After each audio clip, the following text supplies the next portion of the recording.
Estos son los restos de la aeronave ATR-72 con 62 personas a bordo después de que se desplomara en Brasil de una manera extraña. Pero lo que hace más inquietante este accidente es que los pilotos ya sabían que algo se estaba saliendo de control. Minutos antes del impacto, múltiples alertas aparecieron en cabina, pero la tripulación no pudo hacer nada. Hoy vamos a analizar qué ocurrió con este ATR-72 de la aerolínea Boepas. ¿Qué sabían los pilotos en los momentos más críticos y por qué esta situación se terminó volviéndose cada vez más inevitable? Mi nombre es Jonathan y bienvenidos a Piloto Informe. Antes de entrar en lo que ocurrió en los últimos minutos del vuelo, tenemos que hablar quiénes estaban en la cabina. Porque algo que dejó la investigación claro desde un principio es que no era una tripulación inexperta. Y este detalle cambia mucho la forma de analizar este accidente. En el asiento izquierdo se encontraba el comandante, Danilo Santos Romano, de 35 años de edad. Danilo era un piloto que tenía más de 10 años en la carrera de aviación, había operado distintos tipos de aeronaves comerciales antes de llegar a la aerolínea Boepas. Había volado aviones mucho más grandes, incluyendo los modelos de la familia Airbus como el A320, incluso el A330, que por cierto es un monstruo a la par del ATR, es decir, estaba acostumbrado a cabines mucho más complejas que el turbohélice regional. De acuerdo a la investigación, Danilo se incorporó al Boepas en el noviembre de 2022. Fue en ese momento que inició su carrera dentro de la aerolínea como primer oficial en la aeronave ATR-72. Lo que más me sorprende mientras estuve investigando es que en menos de un año, para ser exactos en julio de 2023, Danilo fue promovido a comandante, un logro que resalta a una persona muy dedicada a su carrera. Para el momento del accidente, acumulaba 5.248 horas en total. De todas esas, aproximadamente 665 eran en el ATR-72. Y desde un punto regulatorio, todo estaba en orden. Todas sus licencias estaban válidas, contaba con su certificado médico vigente. Sin más que decir, Danilo estaba completamente habilitado para comandar este vuelo. Pero aquí es donde la historia empieza a ponerse interesante. ¿Por qué si tenemos un piloto altamente calificado, la situación que veremos más adelante se deterioró tan rápido? Para acercarnos a esa respuesta, tenemos que mirar al piloto que estaba sentado a su derecha. En el otro asiento se encontraba el primer oficial, Humberto de Campos Alencares Silva, de 61 años de edad. Recorriendo la bitácora de vuelo de Humberto, él era un piloto con una trayectoria extensa en la aviación brasileña.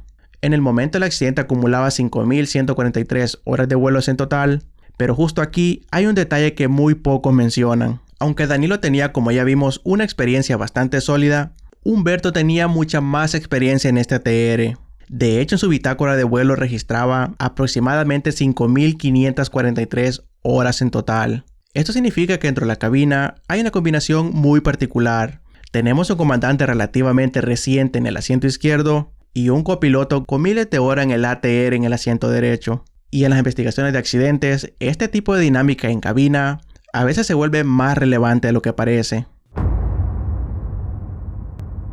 La aeronave involucrada era un ATR-72 con matrícula Papa Sierra Víctor Papa Bravo, operado por la aerolínea Boepas Linas. Es un turbohélice regional que está pensado precisamente para rutas como las que cubría ese día, rutas robustas, con una gran elevación de terreno. Todo parecía estar en orden. De acuerdo a las investigaciones, la aeronave había volado por primera vez en 2010 y para agosto de 2024 acumulaba más de 17.000 horas de vuelo, cifras que dentro de la aviación regional entran completamente dentro de lo esperado. Nada fuera de lo común, nada que por sí solo hiciera sospechar lo que estaba por venir. Pero al revisar el historial de esta aeronave, los investigadores encontraron un detalle que merece la atención.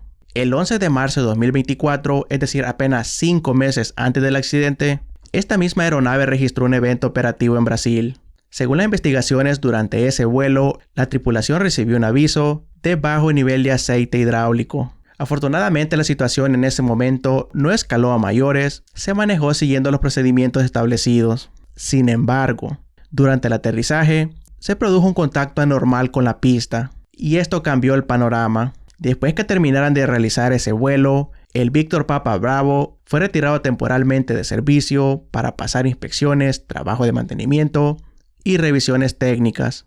Y finalmente, regresó a la operación comercial en julio de 2024, poco más de un mes antes del accidente. Ahora me gustaría dejar algo en claro. Hasta este momento, las investigaciones oficiales no han establecido una relación directa entre ese incidente al accidente final. pero sí explica algo importante, porque los investigadores decidieron revisar esta aeronave con una especial de atención. Aquí es donde la historia comienza a ponerse interesante.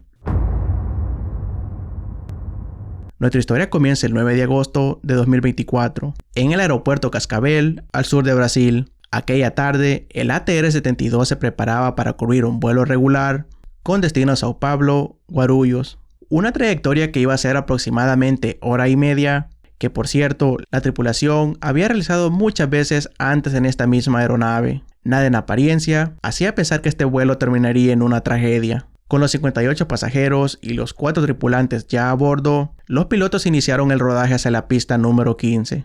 Una vez en cabecera, el ATR recibió autorización de despegue. A las 11:58 de la mañana, la tripulación aplicó full potencia en la aeronave. Luego de eso inició su carrera de despegue sobre la pista 15 de Cascavel. Segundos después, la aeronave se elevó con toda normalidad, así comenzando el ascenso inicial rumbo a su altitud de crucero. Durante la subida, el vuelo siguió el perfil superado que tenía previsto esta ruta regional. Una vez ya establecidos en ruta, el Víctor Papa Bravo ascendió a su nivel de crucero de aproximadamente 17.000 pies de altitud. Una vez alcanzado, continuó en dirección al estado de Sao Paulo. Durante gran parte del trayecto, todo indicaba que el vuelo transcurriría con toda normalidad, o al menos eso era lo que parecía, porque en cuestión de segundos la situación cambió de forma repentina. Luego de permanecer en línea recta por un buen tramo, siguiendo las instrucciones de la torre de control, el ATR inició un giro a la derecha cerca del área de Vinedo, y en ese momento la estabilidad de la aeronave se perdió por completo. Videos grabados por testigos desde tierra muestran cómo el ATR entró en un descenso extremadamente abrupto, prácticamente como una caída vertical. Se puede ver la aeronave descendiendo de forma descontrolada hasta que a la 1:21 de la tarde, la aeronave se estrelló en una zona residencial del municipio de Viñedo en Sao Paulo, en donde lamentablemente las 62 personas a bordo perdieron la vida. Lo que provocó esta pérdida de control en pleno vuelo no fue evidente en primer momento, pero las grabadoras de la aeronave registraron todo lo que estaba ocurriendo en cabina, y ahí es donde la historia se vuelve aún más reveladora. De acuerdo al informe preliminar de CENIPA, el vuelo se encontraba en fase de crucero a unos 17.000 pies de altitud, justo en ese momento cuando la aeronave comenzó a encontrarse en condiciones con formación de hielo en esa altura. Y esto es importante. Cuando hablamos de hielo, especialmente en un turbohélice como el ATR-72, puede afectar seriamente el rendimiento aerodinámico si las condiciones se vuelven suficientemente severas. Según las investigaciones, durante el trayecto, los detectores electrónicos de hielo se activaron en varias ocasiones. Esto confirma que la aeronave sí estaba detectando presencia de hielo en el ambiente. Otra cosa que nos confirma, aparte en la grabadora de voz, se escucha el primer oficial comentar "mucha glaciada". Aunque es una frase bastante breve, es extremadamente reveladora. Ante esas condiciones, tal como debería de ser, la tripulación sí activó los sistemas de antihielo del ATR. Esto también incluyendo el antihielo de las hélices y el sistema de deshielo de las alas. Pero algo importante, estas activaciones, según los registros, ocurrieron en múltiples momentos del vuelo. Todo indica que la tripulación sí estaba gestionando correctamente la presencia del hielo y en todo momento lo estaba teniendo en cuenta.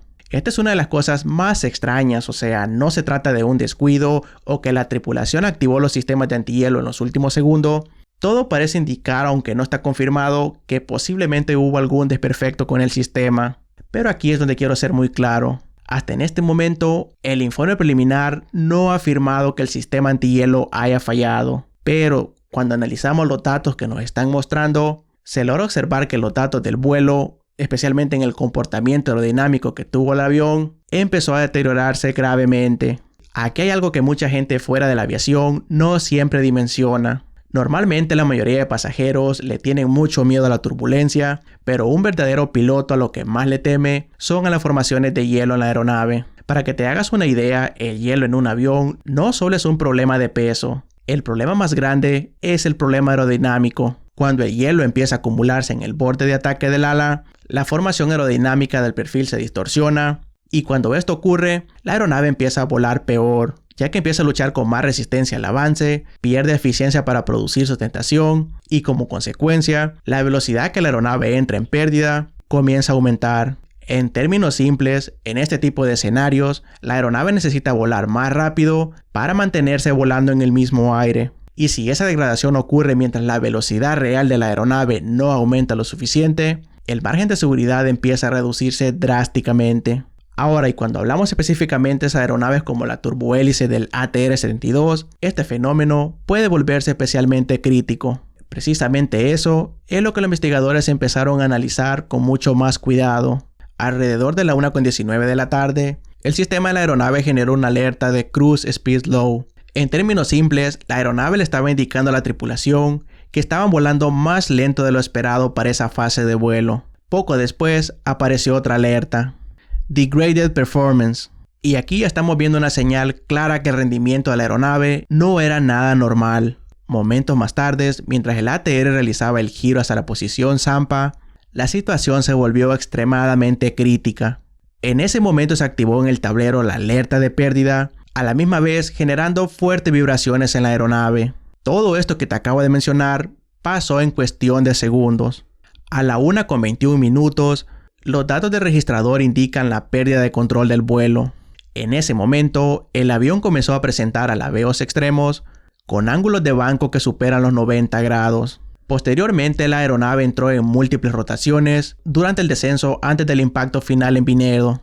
Ahora, esta parte es clave porque hasta el día de hoy las autoridades brasileñas no han publicado una causa probable definitiva de este accidente. La investigación de CINIPA sigue en curso, pero con la información preliminar ya podemos entender algo importante. Este no fue un evento instantáneo sin advertencias. Como podemos observar, hubo señales, hubo alertas y hubo un deterioro progresivo de rendimiento de la aeronave en minutos previos.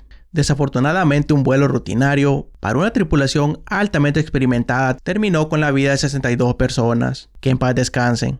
Si te gustó este video, te invito a que le dejes un like, que te suscribas para no perderte más informes como este. Te recuerdo que mi nombre es Jonathan y esto fue Piloto Informe.